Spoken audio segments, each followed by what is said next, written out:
우리나라도 지난해 12월부터 서비스가 됐어요. 네. 그 키트 가격이 스탠다드 기준으로 55만 원이에요. 아, 55만 원이에요. 이게 회사에 대한 애정만으로 구매하기에는 개인이? 이게 법카면 모르겠는데. 속마음 나오죠. 이게. 네, 안녕하세요. 반갑습니다. 요즘 우주 산업이 너무나 뜨겁습니다. 이 우주 산업을 이끌어가고 있는 한 기업이 이제 상장을 앞두고 있다라는 소식이 일반인들도 알고 있어요. 그래서 오늘은 스페이스 X라는 기업과 우주 산업을 전반적으로 한번 뜯어보는 시간을 가져보려고 합니다. 제가 듣기로는 우주 항공 쪽 담당을 하고 있는 투자증권의 애널리스트가 유일하다고 들었어요. 사실 제가 우주산업을 담당한다라고 하지만 우주산업 자체가 그렇게 시장에서 크지가 않았어요. 네, 맞아요. 그러니까 되게 작은 시장이고 하다 보니까 증권시장에서는 산업으로 분류를 잘 안 해줬었습니다. 그렇죠. 그러다 보니까 이제 제가 그 부분을 좀 열어보자. 네. 스스로를 타이틀을 붙었어요. 내가 우주산업 애널리스트다. 좋습니다. 시작하기 전에 이야기를 한번 해봐야 될 것 같아요. 왜 갑자기 많은 분들이 이렇게 우주항공 산업에 관심을 갖는지가 궁금해요. 전 세계적으로 범위를 넓혀보면 네. 관심도가 최근 몇 년 전부터 꽤 많이 올라오던 시장이에요. 맞아요. 특히 미국 중심으로 그렇고 네. 중국도 엄청나게 투자를 많이 하고 있는 산업입니다. 중국은 2010년대 중반 때부터 그렇게 확 관심을 갖고 연구를 하고 개발을 하고 쏘기 시작했죠. 그래서 왜 그랬는지를 살펴보면 결국에는 돈에 있는 것 같아요. 맞아요. 그러니까 과거에는 이제 낭만에 좀 우주를 초점을 맞췄다라고 그렇죠. 하면 현대 시대에서 우주 개발은 결국엔 돈과 연관돼 있고 그렇죠. 여기에 이제 불을 붙인 건 뭐냐면 지정학적 리스크, 전쟁입니다. 그러니까 전쟁단에서 굉장히 이제 화두가 많이 되면서 전 세계적으로 이 우주라는 영역이 국가 안보와도 영향이 강력하게 미쳐진다라고 맞아요. 이어지면서 지금 현재 전 세계적으로 관심도가 많이 뜨거워지고 있는 가운데 스페이스X가 상장 뉴스가 들린 거죠. 그렇죠. 그렇게 이제 스타링크처럼 위성이 정말 많아지지 않았습니까? 네. 저궤도 위성이 맞습니다. 멀리 있으면 우리가 정지궤도 위성이라고 하는데 맞습니다. 35,800km 상공에 가면은 멀리 있다 보니까 이렇게 넓게 볼 수가 있어요. 맞아요. 근데 멀잖아요. 잘 안 보여요. 잘 안 보여요. 네. 그리고 해상도가 낮아지죠. 그리고 왔다 갔다 하는 통신 신호도 레이턴시가 너무 길어지죠. 너무 길죠. 네. 그러다 보니까 저궤도를 쓸 수가 있는데 저궤도를 하게 되면은 커버리지가 좁아져요. 작아질 수밖에 없죠. 왜냐면 이게 가까이서 보면 볼 수 있는 게 적으니까. 그렇죠. 그래서 많이 쏘는 게 그 이유기는 한데 중국이 최근에 ITU에 20만 개를 올리겠다라고 해서 신고를 했습니다. 사람들이 다 놀랐어요. 이게 가능한 숫자인지는 모르겠는데 요즘에는 그냥 일단 닥치는 대로 신고 못하는 것 같아요. 사실은 신고를 했던 이유가 뭐냐면은 여기에 올려놓을 테니까 우리가 땅을 선점하겠다. 맞아요. 그러니까 땅이라고 하기에는 좀 그런데 우주의 궤도면을 점령을 하겠다. 이제 우리나라도 조금 해야 되는 거 아니냐라는 맞아요. 얘기가 나오고는 있는데 맞아요. 이제 저궤도 통신 위성 시대가 올 수밖에 없다라고 보거든요. 맞습니다. 이미 이루어지고 있고요. 그렇기 때문에 중국도 그 시장을 보고 있는 거죠. 맞습니다. 중국뿐만 아니라 이게 전쟁 같은 것들로 인해서 유럽도 아이리스라고 하는 저궤도 위성 통신망을 자체적으로 갖추려고 해요. 물론 우리나라는 좀 상대적으로 효용성이 떨어지겠지만 위성면을 선점한다는 측면에서 봤을 때는 억지로라도 좀 올려야 되지 않나. KPS라고 하는 한국형 GPS. 그거는 중궤도 위성이기는 한데 우리나라도 진행 중에 있다라고 보면은 될 것 같습니다. 작년에 스페이스 X를 다녀왔었습니다. 거기 내부에서 주워들은 얘기로는 자기네들도 상장 얘기가 있다라는 거는 알고 있다고 했었고 작년 12월에 처음으로 상장설이 월스트리트저널에서 나왔을 때 맞아요. 전 처음에 이거 아닐 거라고 먼저 말했어요. 저도 그랬었어요. 왜 그러냐면 일론 머스크의 진짜 목표는 화성 가는 거였거든요. 맞아요. 지금도 그렇고. 그런데 상장을 하게 돼버리면 이게 주주들의 반대가 너무 심해요. 그렇죠. 왜냐면 주식회사 입장에서는 주주들의 이익을 최우선시해야 되는데 화성 가는 게 사실 아직까지 회사 이익에 큰 영향을 미칠 수는 없거든요. 그렇죠. 그래서 일론 머스크도 계속해서 얘기했던 게 스페이스X 상장할 이유 없다. 차라리 스타링크는 리즈너블한 프로핏이 발생이 되면 상장 단계에 돌입할 수 있지만 스페이스X는 없다.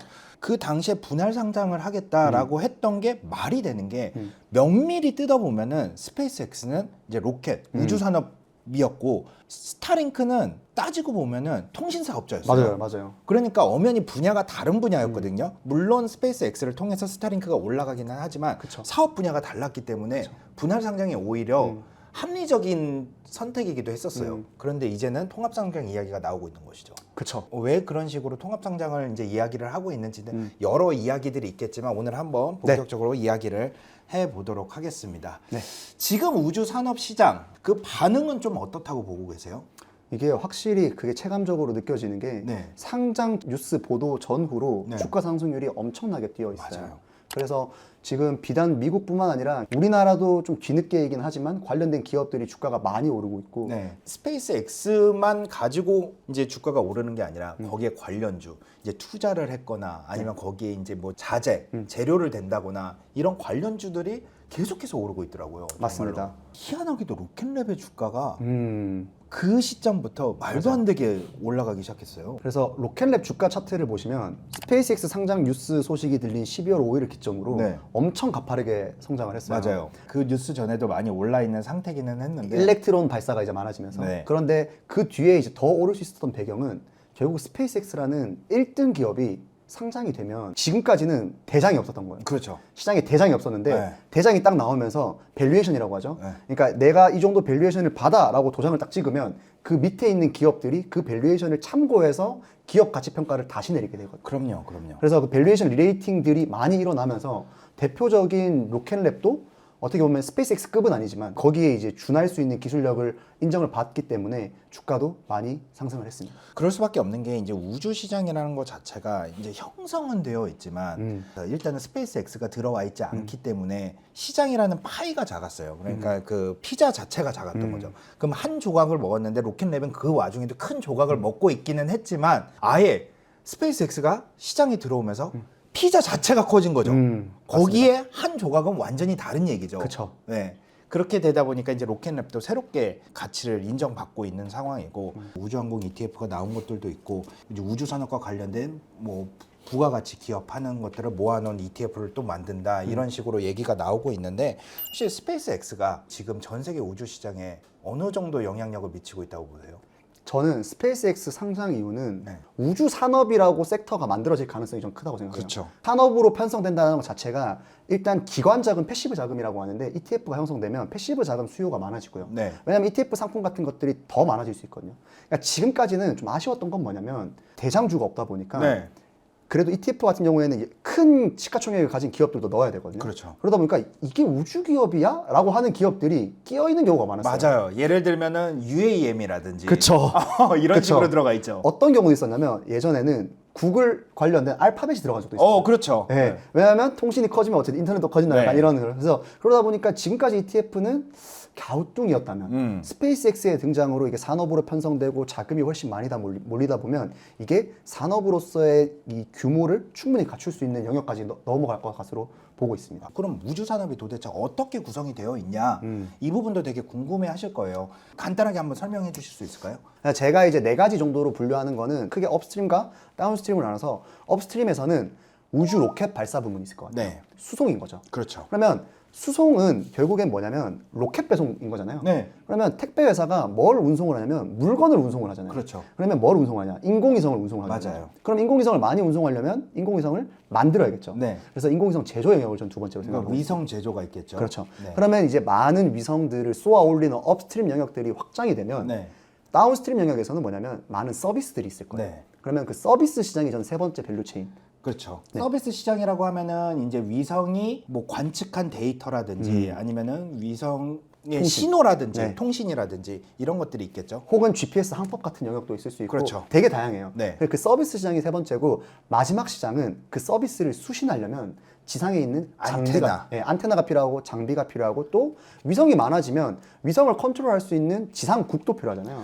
요 밸류체인 자체는 4가지 정도로 분류해서 보시면 될 것 같고 물론 이 4가지 밸류체인이 각각의 기업들이 하나씩 속해 있는 것이 아니라 요즘에는 밸류체인을 확장하는 데 좀 많이 초점이 맞춰져 있습니다. 대표적으로 스페이스X도 그렇고 로켓랩도 그렇고 국내 기업들도 그렇기 때문에 이 회사가 어떤 밸류체인에 속해 있고 어떤 쪽으로 확장을 해 나가려고 하는구나 라는 부분을 보시는 것도 하나의 재미, 관전 포인트가 아닐까 생각하고 있습니다. 네, 그리고 아까 말씀드렸듯이 우리 스페이스X라든지 로켓랩이라든지 이런 게 단순히 수송을 한다 아니면 위성을 제조한다 이런 개념이 아니라 요즘 AI 보면은 다 플랫폼 시장으로 형성이 돼 있잖아요. 엔비디아 같은 경우에도 쿠다라고 하는 이 플랫폼을 만들어서 생태계 안에 들어와야지만 거기에 꽉 과둬가지고 이 사람들이 엔비디아 칩을 쓸 수 있게 만드는 거거든요. 사실은 이 우주 산업 시장에도 똑같은 형태가 벌어지고 있다라고 생각해요. 맞습니다. 그러다 보니까 플랫폼화가 되고 있다는 거는 결국 시장이 커진다는 걸 의미해요. 맞아요. 플랫폼이 커지려면 네. 결국에는 시장 참여자들이 많아야 되고 많아야 되죠. 수요자들도 많아야 되다 네. 보니 이 우주 산업도 그 테마성으로 같이 움직이던 것들이 네. 이제는 이 밸류 체인이 맞나? 저 밸류 체인이 맞나? 얘는 어디에 연관되어 있지? 이렇게 좀 세분화가 되고 있는 네. 상황이거든요. 그러다 보니까 그런 전반적인 측면에서의 산업적인 성장성이 좀 유의미하다고 생각하고 있습니다. IPO를 하겠다라고 하니까 이제 언론이라든지 아니면은 뭐 기업 밸류에이션을 하는 여러 기관들이라든지 이런 데서 보면은 스페이스X의 기업 가치를 어느 정도로 보고 있나요?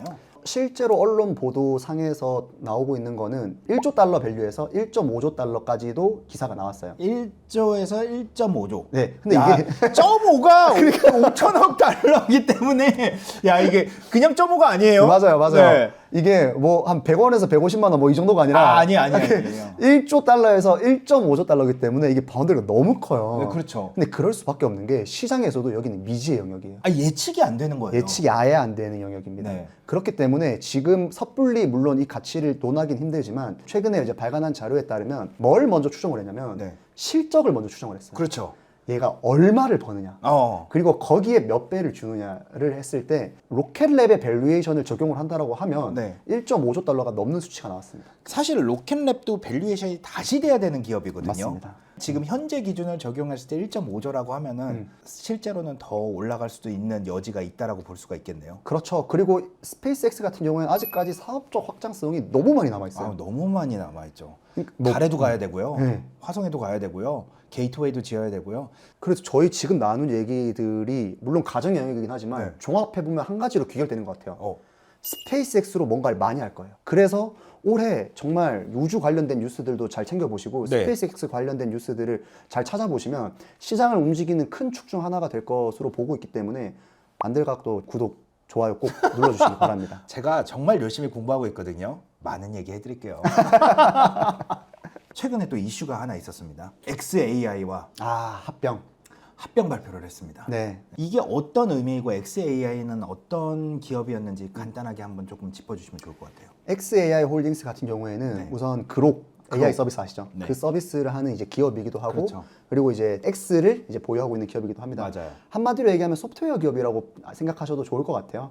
AI라고 하는 소프트웨어 서비스를 하기도 하면서 SNS 서비스도 같이 하고 있는 기업인데 이번에 스페이스X와 합병을 하게 됐습니다. 네. 저는 긍정적이라고 봐요. 네. 그러면 어떤 측면에서 긍정적이냐를 말씀을 드려야 되는데 첫 번째는 사업적 시너지 측면에서의 긍정적입니다. 네. 왜 그러냐면 XAI의 가장 큰 골칫거리는 뭐냐면 모든 AI 기업들이 그렇겠지만 비용이 너무 많이 들어요. 그렇죠. 비용이 너무 많이 들고 지금 현재 산업 구조 상태에서는 돈을 벌 방법이 보이지가 않아요. 그러다 보니까 최근까지도 계속 펀딩을 받았어요. 네. 그러면 이게 일론 머스크 입장에서 한번 생각을 해봐야 되는데 펀딩을 받다 보면 신주를 발행을 해야 되고 네. 신주를 발행하게 되면 본인 지분율이 낮아져요. 낮아질 수밖에 없죠. 결국엔 투자금을 넣어줘야 되는데 거기에 이제 떠오를 수 있는 게 스페이스X예요. 그렇죠. 스페이스X는 2023년부터 추정하기로는 유의미한 수익을 지금 벌어들이고 있는 이게 스타링크를 통해서 벌어들이고 맞습니다. 캐시플로우적인 측면에서 봤을 때 XAI는 굉장히 큰 도움이 될 거예요. 네. 두 번째는 결국 우주 AI 데이터 센터. 네. 솔직히 저는 우려되는 점이 더 많긴 하거든요. 아, 저도 그래요. 실제로 우주가 얼마나 극한 환경인지를 잘 인식하지 못하는 분들이 많이 계세요. 맞아요. 네. 그리고 이제 사업적인 시너지가 어쨌든 그 부분이 있을 수가 있는 거고 두 번째는 이 밸류에이션적인 측면에서 봤을 때도 네. XAI 단독으로 상장을 준비를 했다라고 하면 아마 못했을 거예요. 못했을 거예요. 네. 그런데 스페이스X와 붙인 상태에서는 시너지 효과가 더 나는 게 밸류에이션을 더 줄 수가 있어요. 그럴 수밖에 없죠. 여기에서 이제 이어질 수 있는 부분은 결국 스페이스X의 밸류에이션 가치가 올라가는 게 있을 수 있는 거죠. 그래서 기존에 제가 서두에서 말씀드렸던 스페이스X 단독으로 받았을 때의 밸류에이션은 1조에서 1.5조 달러에서 XAI의 가치가 더해진다라고 하면 네. 정말 큰 공룡이 탄생을 하게 되는 거죠. XAI의 평가가 기사들을 좀 찾아보니까 2,500억에서 3,000억 달러 정도 되더라고요. 이런 기업이 또 다른 기업과 그거보다 더 큰 기업과 합쳐진다라는 게 지구상에서는 없었던 기업이 아닌가 생각이 들어요. 그쵸. 어떻게 보면 지금 가장 지구상에서 핫한 산업인 AI 산업 네. 그리고 우주 산업 여기에서 어떻게 보면 거물들 두 개가 합쳐지는 거다 보니까 사실 사업적 시너지도 제가 이렇게 단편적으로 말씀을 드렸지만 너무 무궁무진해요. 맞아요. 우리 스타링크를 또 어떻게 활용하느냐도 좀 다를 것 같고. 일론 머스크가 구상을 하고 있는 방향 중에 하나가 우주 데이터 센터는 바로 짓기가 힘드니까 스타링크에다가 아예 데이터를 처리를 할 수 있는 칩들을 실어서 보내겠다. 먼저 그렇게 테스트를 하겠다라고 하는 것도 이미 스페이스X 같은 경우에는 스타링크를 쏠 수 있고 가지고 있는 인프라가 있으니까 이런 것들을 시험해 볼 수 있겠죠. 맞습니다. 그런 식으로 대응을 하다 보면 xAI는 우주 데이터를 건설을 하는 데 있어서 엄청나게 큰 어드밴티지를 갖게 되는 거죠. 저는 근데 여기서 한 가지 생각이 최근 며칠 전에 더 들었어요. 네. 설마 상장을 하고 나서 테슬라까지 잡아먹는 거 아니야? 그거는 네. 당연히 저는 그럴 수밖에 없다라고 생각을 하는 게 네. 테슬라가 포지션을 좀 바꿨어요. 바꿨죠. 예. 뭐 로봇 쪽으로. 로봇 쪽으로 맞습니다. 바꿨습니다. 이게 테슬라가 지금 현재는 전기차 시장에서도 장악할 수 있을 만큼 장악했고 일단은 FSD를 구독제로 바꾼다라고 하는 것은 새로운 신차 모델을 더 이상 만들지 않겠다는 약간 의지와도 같다고 봐요. 맞습니다. 네. 그리고 나서 이제 옵티머스라고 하는 로봇 쪽으로 방향을 틀면서 로봇 기업이 됐어요. 지금 일부 차종들은 이미 생산을 단종을 하고 단종을 했죠. 옵티머스를 제작하는 방향으로 갔고 공장 설비를 그렇게 바꿔가고 바꿨죠. 있죠. 네. 그러다 보니까 저는 그럴 가능성이 매우 높다고 봅니다. 그래서 저는 이번 합병이 그 초석이라고 생각하는 이유가 합병을 해서 상장을 하게 되면 테슬라 기업 가치를 넘어설 거예요. 그렇죠. 그러면 이 커진 기업 가치를 통해서 테슬라를 합병을 하게 되면 네. 테슬라의 일론 머스크 지분이 낮거든요. 네. 그러니까 그 큰 합병 법인의 본인의 지배력이 올라가게 되는 거예요. 그렇죠. 그렇게 되면 이제 본인의 생각이 좀 완성되는 그런 과정이 아닌가. 그러면은 이제 지금 현재 스페이스X가 이제 나름 캐시플로우가 되게 원활해졌어요. 네, 그 바탕에는 저는 스타링크가 있다라고 생각을 하거든요. 맞습니다. 네. 많이 올라가 있어요. 많이 올라가 있습니다. 만 기가 이제 거의 넘게 올라가고 있고 거의 일주일에 두세 번은 발사하는 것 같아요. 맞아요. 어떻게 이렇게 자주 발사할 수 있는지, 왜 이렇게 자주 발사하는지가 좀 궁금하기는 합니다.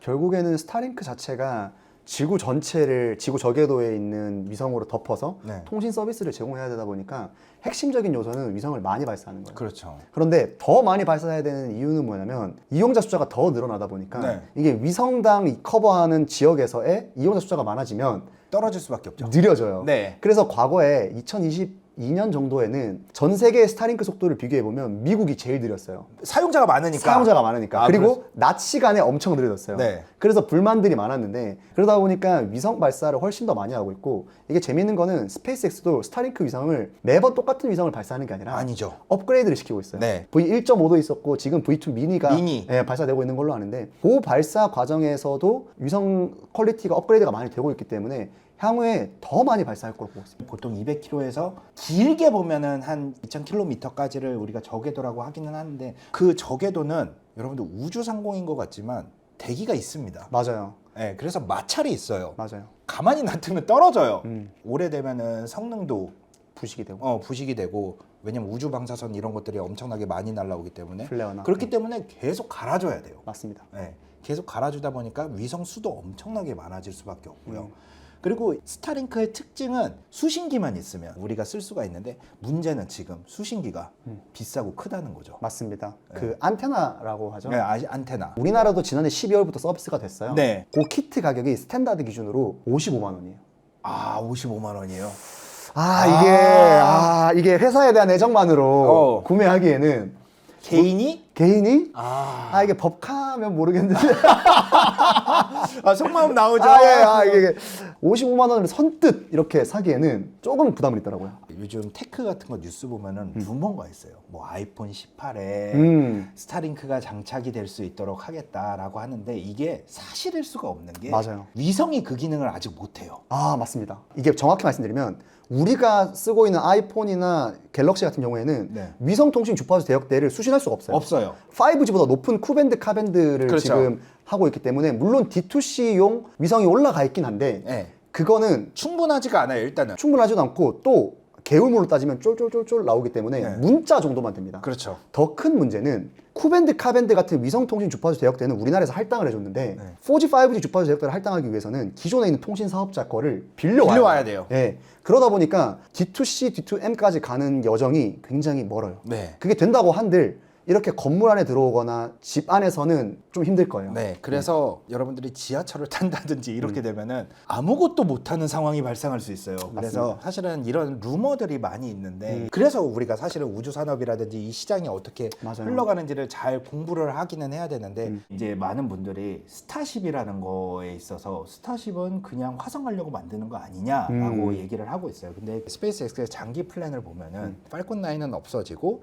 스타쉽으로 모든 짧게는 이제 위성이라든지 길게는 화성까지 간다라고 하고 있는데 왜 이렇게 팔콘 9을 없애고 스타쉽으로 가려고 하는 걸까요?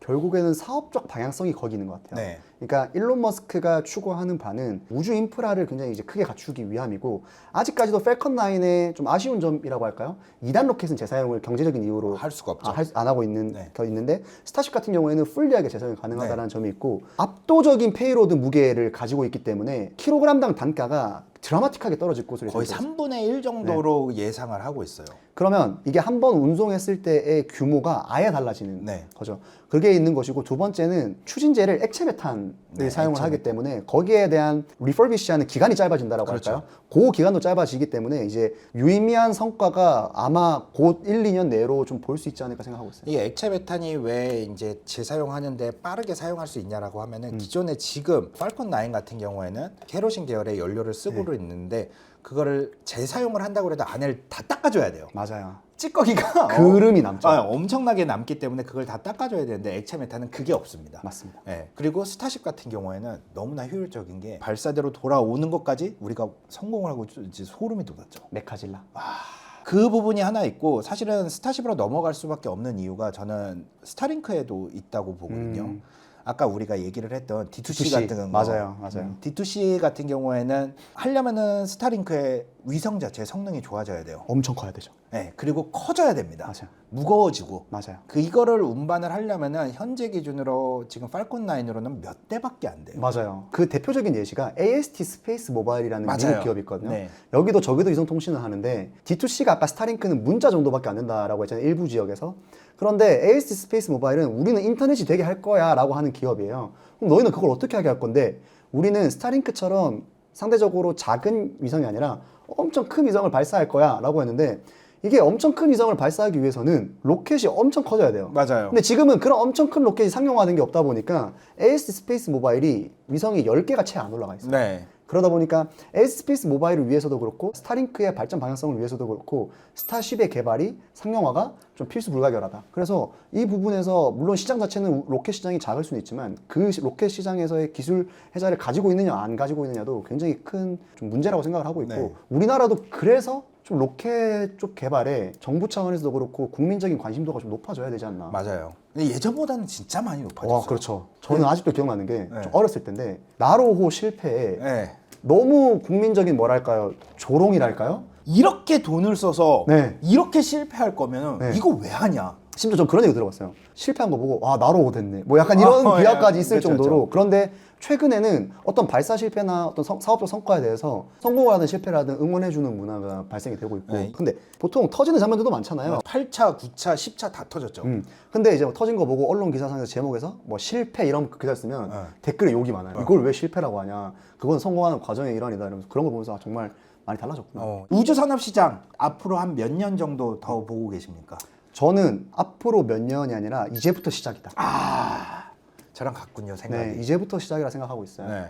그래서 단기에 이제 뭐 어느 정도 테마성으로 이동할 게 아니라 올해는 정말 이제 대형 IPO부터 해서 산업 전반적으로 많이 커질 거고, 아마 국가적인 차원에서도 우리나라 위성들이 올해 내년부터 많이 발사가 돼요. 네. 그래서 관련된 뉴스들도 많이 참고해 보시고 관심을 가지시면 좋을 것 같습니다. 네, 당장 누리호 5차 발사가 금년 하반기에 예정이 되어 있는데 초전 군주 위성 5기가 누리호에 포함이 되어 있습니다. 이미 검증 위성은 제가 중계도 해드렸듯이 올라가 있는 상황이고요. 그 검증 위성을 올린 게 로켓랩이었습니다. 이렇게 전 세계 우주 산업 시장이 우리나라의 우주 발사 시장이라든지 이런 것들과 연계가 되어 있기 때문에 이 전체 큰 화면을 이해하시는데 오늘 도움이 되었으면 좋겠습니다. 오늘 이렇게 와주셔서 감사합니다.